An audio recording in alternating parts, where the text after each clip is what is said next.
It's the Ross Tucker Football Podcast. Oh, yeah, it is. But it's not just any Ross Tucker Football Podcast. It is a teaching tutorial Thursday, a Greg Cosell day. Get excited. Presented by DraftKings, America's #1 rated sportsbook app. And boy, oh boy, they have a ridiculous UFC 264 offer. I'll tell you after we talk with Greg Cosell, who's after I give out winners. That's what I do at the end of the week. Winners. I want winners. I want people that want to win.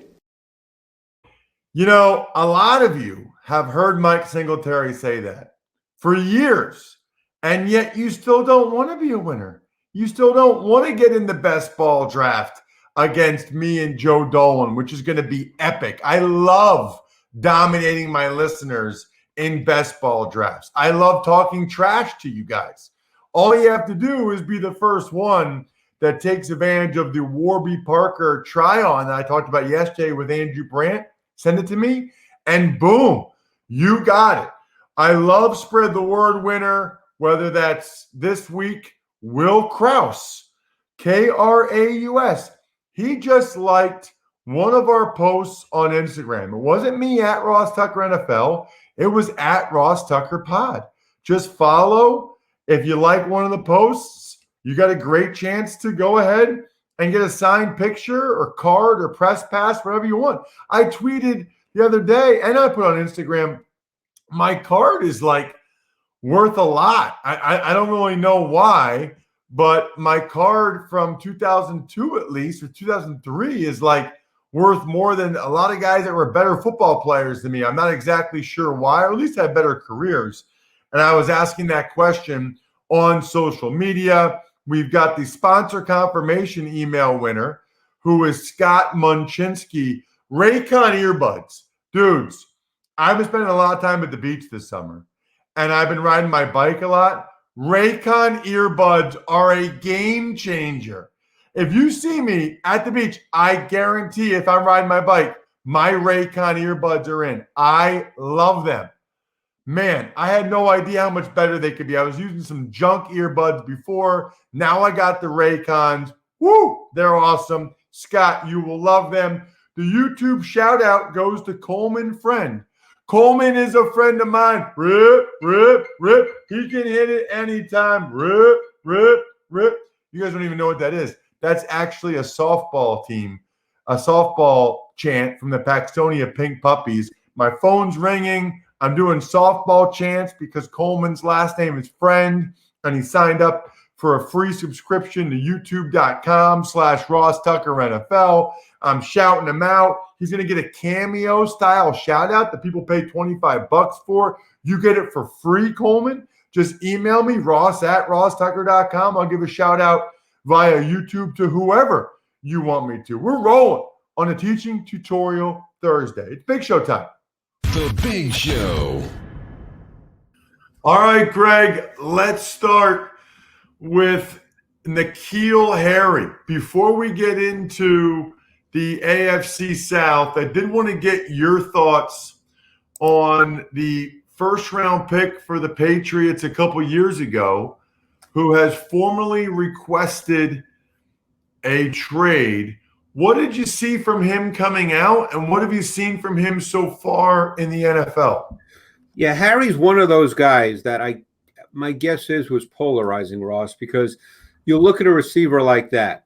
He's big, he's physical, he had some good run after catch, he showed some body control, some contested catch ability, and you start to think, okay, could he be a Michael Thomas type of receiver? Because he's not a vertical dimension, but people knew that. But then on the flip side, some people might look at him and say, you know what? He does not have great quickness in and out of breaks. He doesn't play quick or fast. He tends to round off his breaks. He was not particularly efficient at the top of his route stem. So he's one of those guys I think you go back and forth on when he came out because he certainly was productive in college, and he did have some plays, run after catch plays.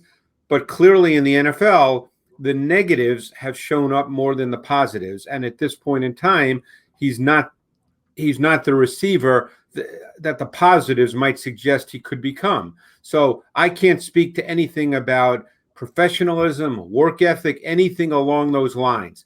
But the tape showed positives and negatives, and it's clear that the negatives at this point have outweighed the positives. It feels like, Greg, when people are missing recently on receivers, it feels like it's the contested catch guys that, and I'm generalizing here because there's guys like John Ross who was a deep threat or whatever. So I'm generalizing. I guess all shapes and sizes of receivers haven't necessarily translated, but it seems like the guys with the speed or the route running, the McLaurins, the Metcalfs, some of these guys, that they've had more success than the N'Keal Harrys, the Arcega-Whitesides, and that, these contested catch guys aren't quite as able to do that at the NFL level. Yeah, which is an interesting point because there's a lot of people who believe that at the NFL level, contested catch ability is important. But I think separation at the top of your route stem, and separation is a relative term, obviously, but separation at the top of your route stem is critical. And sometimes these bigger receivers who do not have that kind of quickness, short area separation quickness, they can struggle. And I think that's been one of Harry's issues. You can find, the thing is you can always find examples, Ross, of big guys who are good. You can find examples of smaller, fast guys who are good. You can always find examples if you want to and say, can he be like that guy? DeAndre Hopkins, and I'm not comparing N'Keal Harry to DeAndre Hopkins, but DeAndre Hopkins, I believe, ran a 4.57 or 4.58 40. There were concerns about his speed, and now we know what DeAndre Hopkins is. He's great. So these things are difficult, and that's why I said he's polarizing, because you can see positives and you can see negatives.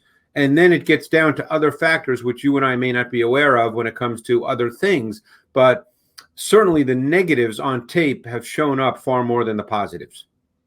Yeah, we'll have to see what happens with Harry. It's interesting because I want to get into the AFC South with you. And thinking of bigger-bodied receivers, let's start with the Tennessee Titans.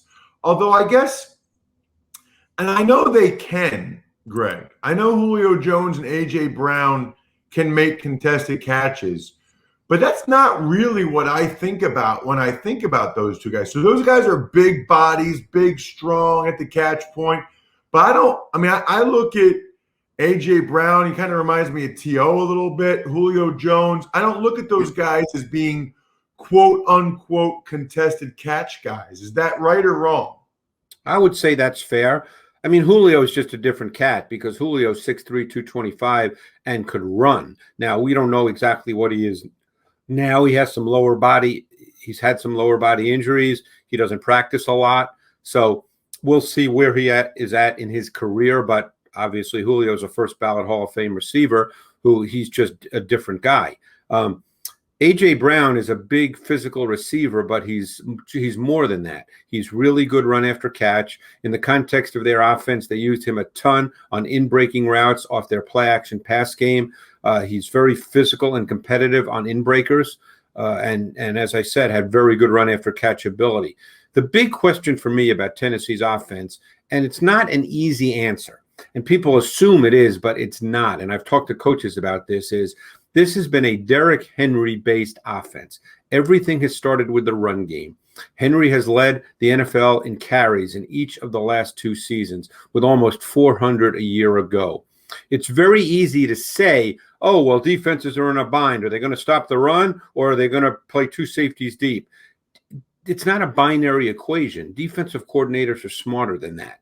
So I'm curious as to what their offensive philosophy is going to be, because their wide receivers last year, A.J. Brown and Corey Davis, as wide receivers go in the NFL, did not have a ton of targets relative to other teams.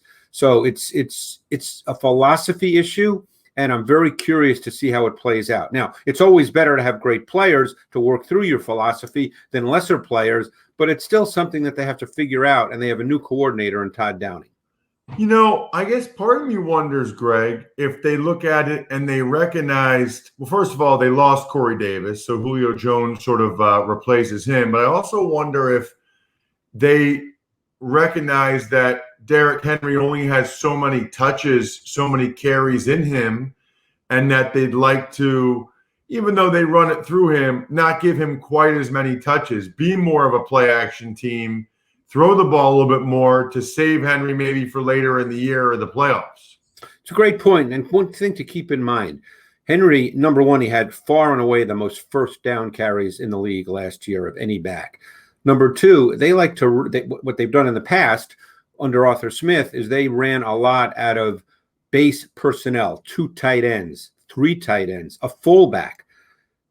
Todd Downing's mentor in the NFL was Scott Linehan, and Scott Linehan was a big believer in 11 personnel, meaning 3 wide receivers. So that's just something else they have to work through. So again, we don't know the answer to these questions. It's very easy to say, wow, they are so talented, defenses are in a bind.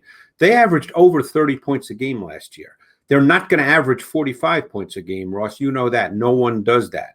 So to me, this is one of the most intriguing storylines of the upcoming NFL season, what this offense will look like. What about the Titans defensively? Because I thought they were disappointing there a year ago. They draft Caleb Farley. They bring in Bud Dupree. They're taking some big swings at some guys with recent injuries.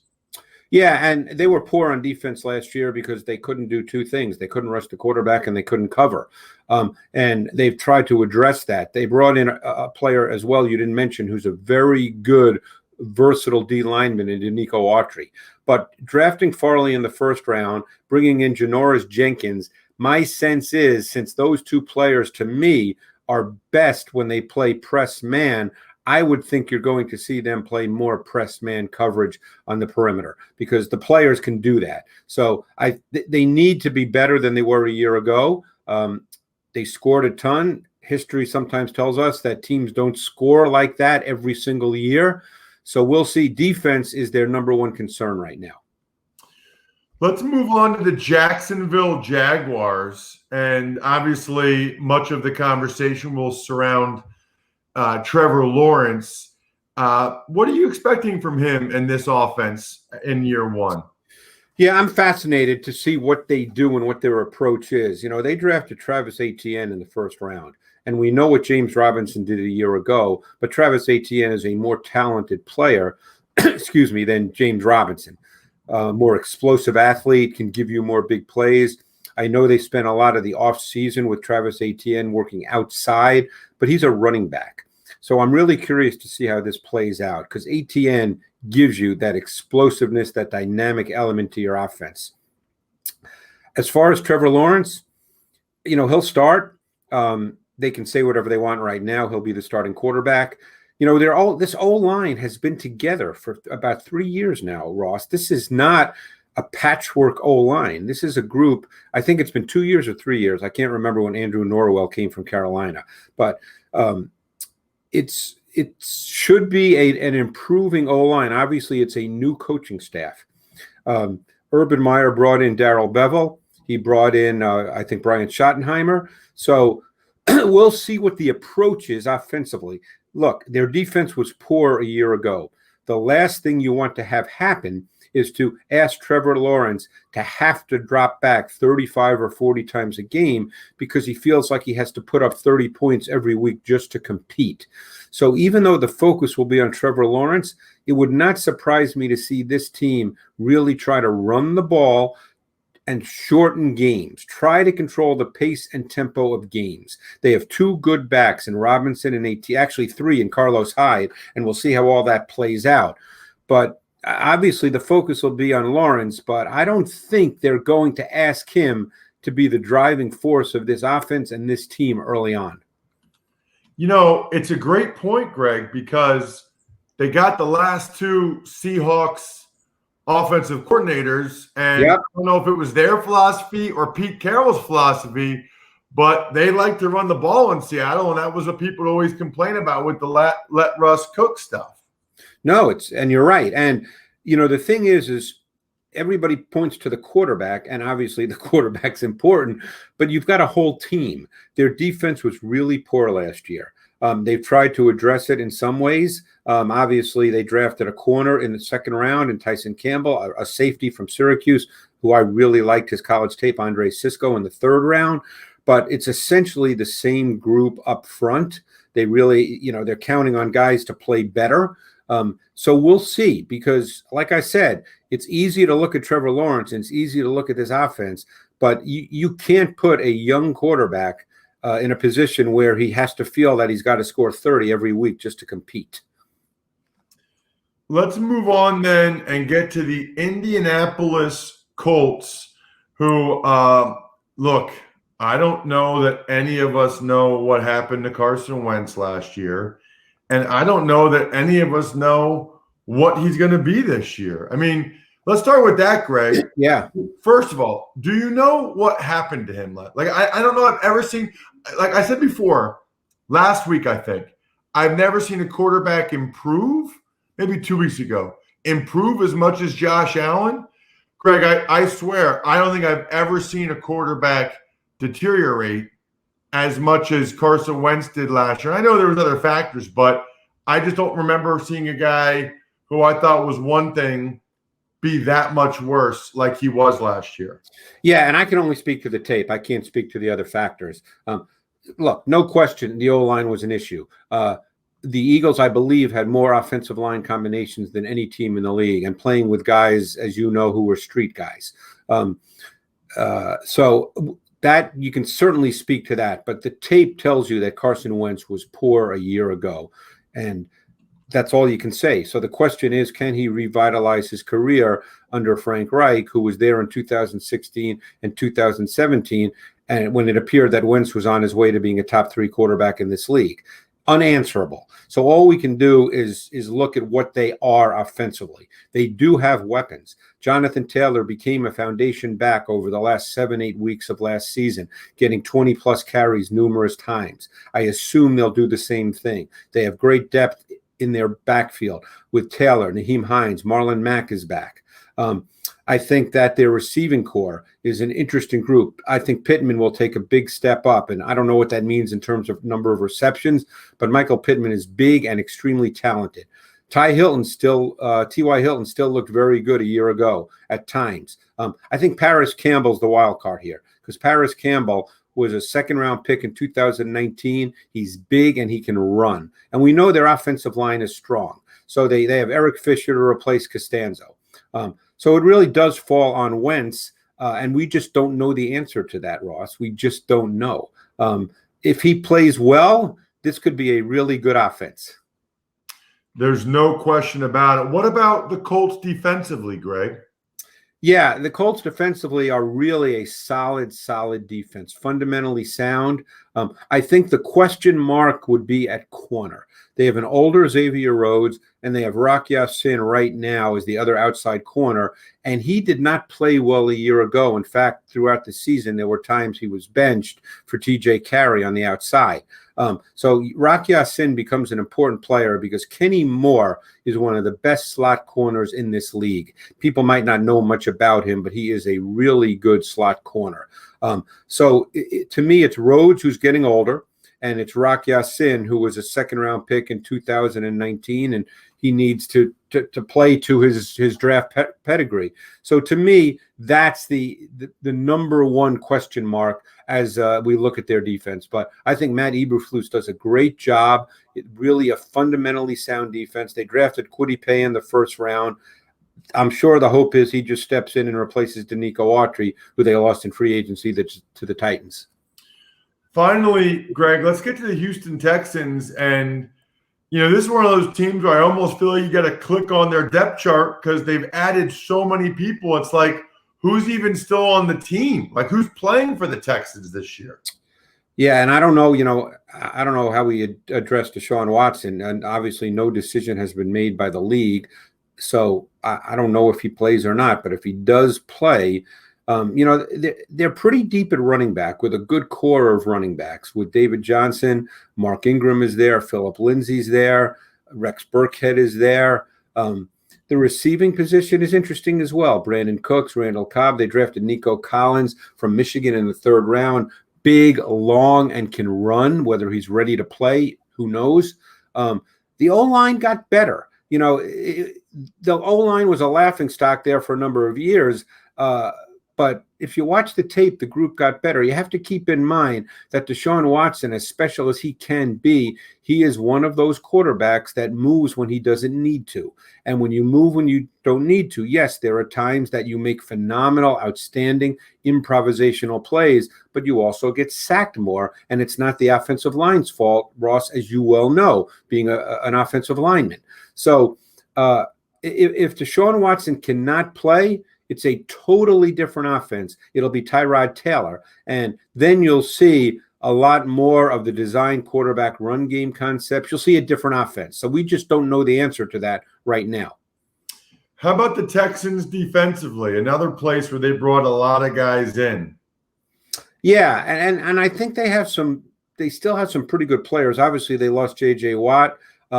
I think, Merciless is still solid. Charles Omenihu is a guy that I think they're counting on to really step up. He's shown flashes of being a multi-positional defensive lineman who can play inside and play outside.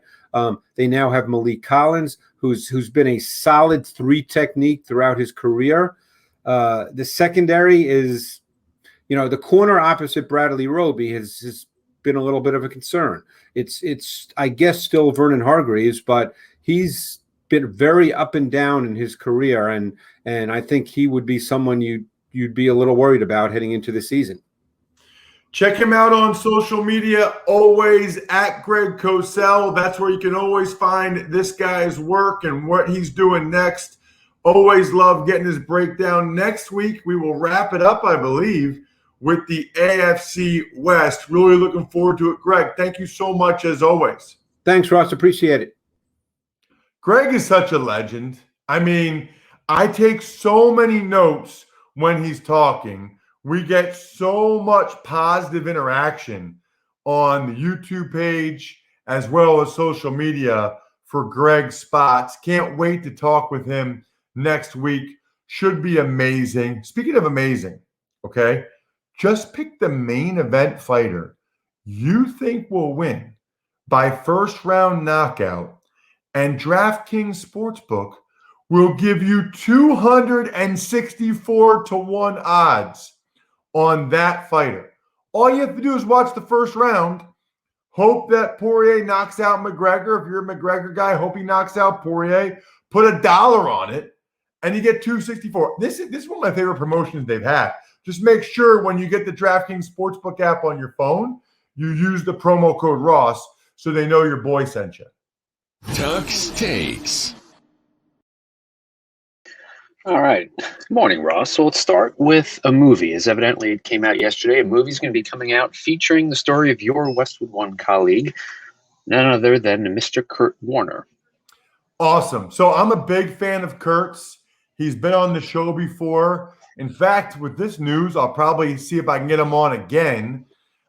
His life story should be a movie. I mean, the guy was literally bagging groceries, playing arena ball, and then he's the MVP of the Super Bowl. It's insane. I don't know how it works, Brian, and this would be one of the questions I would ask him. What took 22 years, 23 years? That was 1999. Like, what took so much time? I can't wait to see it. Love working with Kurt when he's in the booth and I'm on sideline for Westwood One. It's amazing. I don't know if Westwood One will have sideline this year. They didn't last year because of the COVID stuff, except for the playoffs. So I was with them for the playoffs. Hopefully I will be again this year because I love it. Tuck's Takes. So Kurt played in a bunch of different leagues like NFL Europe and Arena Ball, but never played in the XFL, which announced that they will return in the spring of 2023 after talks with the CFL were tabled. Look, I mean, Emery and I talked about this recently. I don't really understand why more of these leagues don't team up and pool their resources to take a 2 or 3 or 4 year run at this thing rather than XFL, AAF, this other league. The thing I like the most about this is that they're waiting until the spring of 2023 because they got to get their ducks in a row. And I don't know if they're going to have the funding or the deep pockets that they need to really get their ducks in a row. I believe, based on the AAF ratings and the XFL ratings, that a spring football league could survive. I just think you need to do it the right way. Tuck's Takes. NFL Network reported 68% of the players have gotten at least one shot of the COVID vaccination, with 3 weeks until the start of training camp. Yeah, so wait till they get to training camp and they see how different the protocols are, Bri.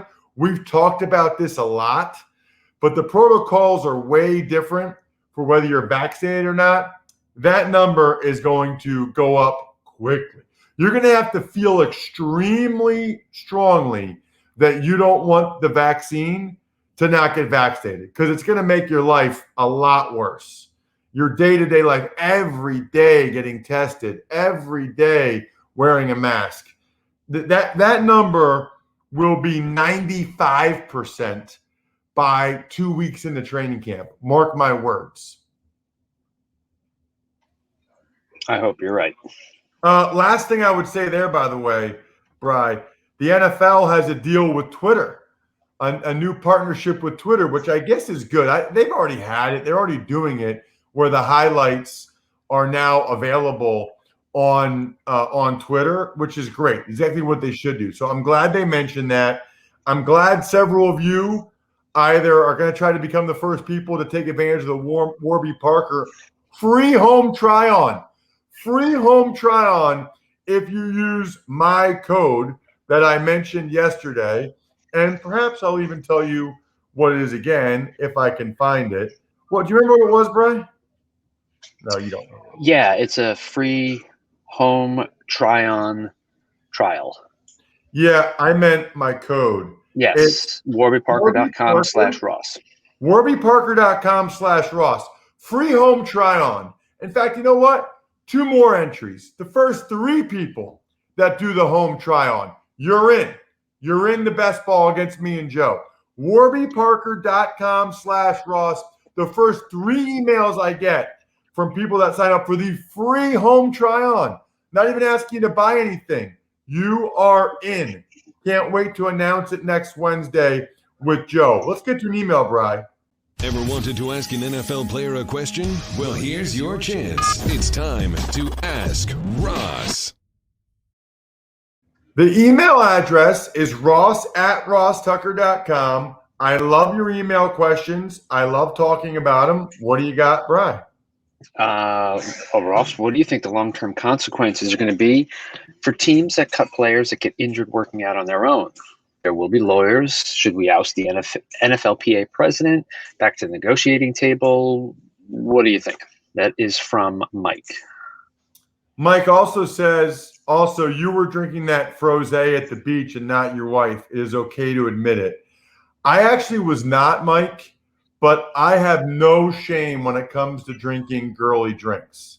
Like, I'll have White Claws every once in a while. If I'm right on the beach, I might have a Bay Breeze or a Sea Breeze that's pink. Like, I've got no masculinity issues when it comes to that. And I actually tried her frosé. I had a sip of it. It was not mine, but I would enjoy frosé. Like, I would drink that. But she is the one that ordered it. I guess there will be lawyers. They'll try to file grievances for Jawan James and who's the other one? Deshaun Hamilton. I think they'll probably lose. The contract language is very clear. I don't think you'll see players be out of shape. I just think that they might be a little more cautious with some of the things they do. They're not going to get rid of the NFLPA president. They're not going to go back to the negotiating table.